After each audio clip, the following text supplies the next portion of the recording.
Hello and welcome back to English PodPractice. Hi everyone, we're really happy to have you here with us today. If this is your first time here, make sure to subscribe to the channel and like this episode. It really helps us keep creating new episodes for you. I'm Charlotte. And I'm Alex. Here at English PodPractice, we help you learn English for travel through real conversations. No pressure, no grammar lessons, just real-life situations. So what are we talking about today? Oh, today we're talking about something that happened to me last year in London. I almost missed my flight because of a check-in situation at the airport. Oh no, what happened? So, I was flying from London back to New York, and I got to the airport about 2 hours before my flight. I thought I had plenty of time, you know? Right, 2 hours is usually enough. Exactly. But when I got to the check-in counter, the agent looked at my passport and then at her screen and she said, "I'm sorry, but your check-in window has closed." Wait, what? But you were 2 hours early. I know, I was so confused. I said, "But I'm here 2 hours before the flight. Can you help me?" And she said, "The system automatically closed your check-in 60 minutes before departure because you didn't check in online."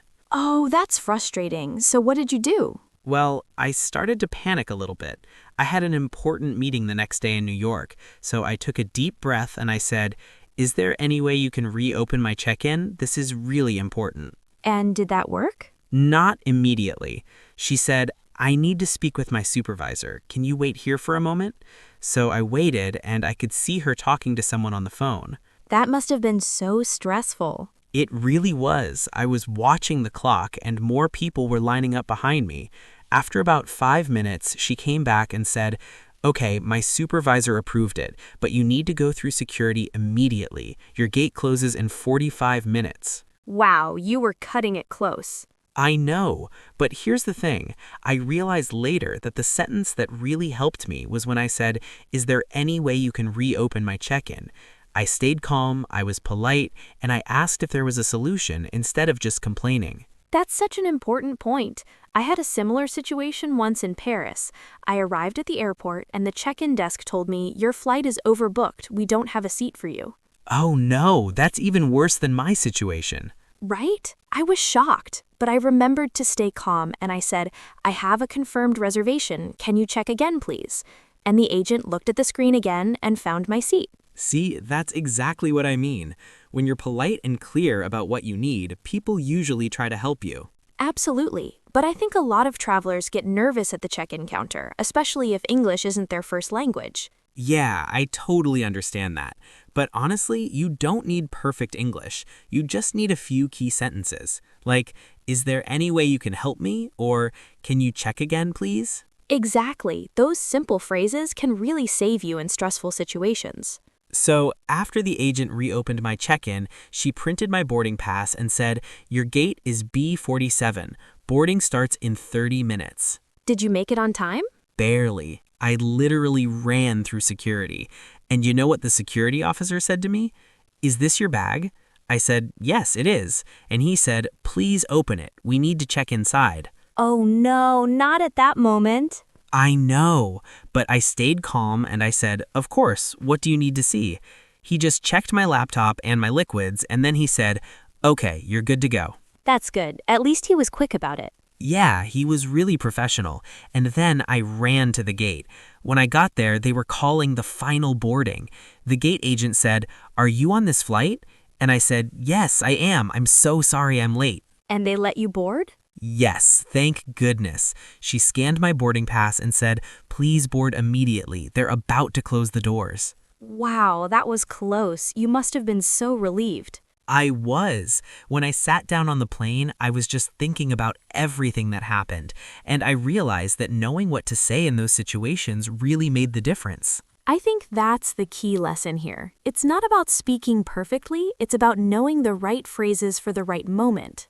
Exactly. Like at check-in, you might need to say, "I'd like to check in for my flight to New York," or "Can I have a window seat, please?" Simple things like that. Or if there's a problem, you say, "Is there any way you can help me?" Or "Can you reopen my check-in?" Right. And if they ask you something, you can always say, "Can you repeat that, please?" Or, "I didn't catch that. Could you say it again?" Those are really useful. I also think it's helpful to know what the agent might ask you, like, how many bags are you checking? Or did you pack your bags yourself? Oh, yeah, that's a classic one. Did you pack your bags yourself, and has anyone given you anything to carry? And you always say, yes, I packed them myself, and no, no one gave me anything. Exactly. Those are standard security questions at every airport. So, looking back at your experience, what would you say is the most important thing you learned? I think the most important thing is to stay calm and ask for help when you need it. That one sentence, "Is there any way you can help me?" really changed everything for me that day. And it's such a simple sentence, but it's so powerful. It really is. And you know what? Since that day, I always check in online before I get to the airport. It saves so much time and stress. That's a great tip. I always do that too now. Yeah, and if you're traveling internationally, I also recommend getting to the airport at least 3 hours early just to be safe. Definitely. Better to wait at the gate than to miss your flight. Exactly. So yeah, that was my crazy airport check-in story. I hope no one else has to go through that, but if you do, now you know what to say. And you know what? I think experiences like this actually make us better travelers. We learn what works and what doesn't. Absolutely. Every trip teaches you something new. Okay, so before we finish today's episode, let's quickly go over some of the really useful phrases Alex used in his story. These are things you'll definitely hear and use at airport check-in. Yeah, these are super practical. So first one, is there any way you can help me?